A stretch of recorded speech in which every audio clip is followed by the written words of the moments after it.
नहीं कर सकते। उस समय एक बाप की क्या कंडीशन होगी, उस समय आंखों में आंसू के अलावा कुछ नहीं होगा। इससे ज्यादा इस पैसे का क्या करोगे जब मैं कुछ ही नहीं कर सकता। जब मैं कुछ नहीं कर सकता तो उस समय विकल्प आता है कि कहीं ना कहीं ऊपर से आवाज आती है, भाई हौसला रख, कुछ न कुछ हल निकलेगा और उसके द्वारा निकलेगा। परेशान स्थिति में, विकट स्थिति में मेरे को जो बिजनेस में लाए मेरे कोच, इस समय है नहीं यहाँ पे। नरेंद्र सर बार बार मेरी दुकान पे आते थे और फोर्स करते थे मेरे को, इस काम को कर लें आप। इन्हीं कारणों मैं भी नेगेटिव था कि ये काम तो ऐसा मजूला काम है भाई, ये काम वाम कुछ नहीं है, ये तो पागल बनाने का धंधा जो लोग आप करते हैं। मेरी समझ से बाहर है। मैं ट्रेडिशनल मार्केट करता हूँ, मैं समझदार मानता था अपने आप को, क्योंकि मैं किसी भी चीज़ को काउंटर से रखने के बाद में जो बेच देते था और जिसमें से जो मनी आती थी, अगर 10-20% जो मिलता था उसे मैं अपना मानता था। बोले मैं ज़्यादा बड़ा बिजनेसमैन हूँ, ऐसा अपना अनुभव लिए मैं आगे बढ़ रहा था। लेकिन कहते हैं ना, अपॉर्चुनिटी दरवाजा खटखटाती है। बार बार दरवाजा खटखटाने के बाद एक दिन अचानक ऐसा ही हुआ कि उनके उस प्रयास को मैं दाद देना चाहता हूं, जिन्होंने मुझे बार बार आने के बाद में प्रोत्साहित किया कि आप इसमें बेटर कर सकते हैं। जब उन्होंने प्रयास करा, मैंने भी यही सोच के कदम रखा था कि हो सकता है कि कुछ बेटर हो जाए।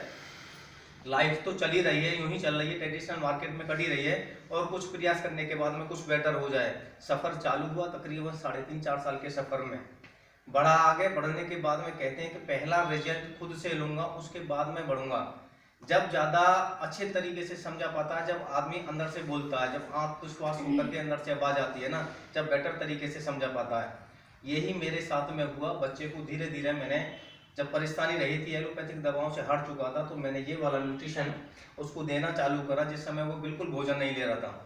एपिलेप्सी एक ऐसी परेशानी है जिससे विकट ना तो मरने की स्थिति में रहता है बच्चा, और ना जीने की स्थिति में। जहां ब्रेन डैमेज हो जाए, जो बॉडी को पूरे को चला रहा है, अगर ये डैमेज हो जाए तो बॉडी किस काम की है। ये जो 2-2.5 किलो का जो दिमाग है ना, ये पूरे बॉडी को मूवमेंट में ले रहा है। अगर इसी में कोई खराबी आ गई ना तो गड़बड़ रहता है ना।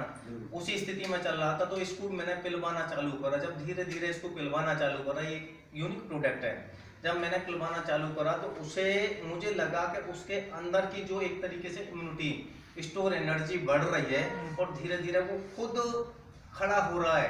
परेशानी तो ठीक नहीं हो रही थी, लेकिन मुझे लगा था उसे लड़ने की क्षमता बरकरार बनी हुई है उसमें। जब मुझे ऐसा महसूस हुआ, धीरे धीरे मैंने इसको देना चालू करा। कोरोना काल में दवाएं समाप्त हुई, डीएचए देना चालू करा। आज वही बच्चा है जो खुद से स्कूल चला जाता है, खुद से सारे काम कर लेता है, और जो 10 सालों का सफर था उसमें एक जिज्ञासा उसके अंदर पैदा हो गई है। बोले जी मेरे को पापा ये कैसे होगा, ये किस तरीके से होगा। तो मैं ईश्वरीय कृपा मानता हूँ कि उन्होंने इशारा करा और इस सेक्टर को एक लंबी ऊंचाइयों पर ले जाने के लिए मेरे को मेरा क्यों क्लियर करा। कहते हैं ना बिजनेस में क्यों क्लियर होता है, मेरा क्यों इस वजह से क्लियर है कि मैं अगर अपने बेटे के लिए मैं इसमें बेटर रिजल्ट पाया है, ठीक है, तो क्यों ना मैं शेयर करूं।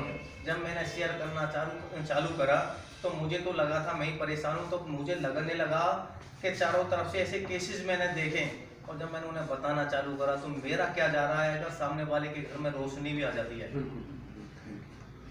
धीरे धीरे सफर चालू हुआ। धीरे धीरे सफर होने के बाद में टीम बढ़ती गई, और बढ़ते बढ़ते बढ़ते बढ़ते बढ़ते बढ़ते कोशिश है कि मैं मार्च में रॉयल्टी अचीवर बनूं। यस।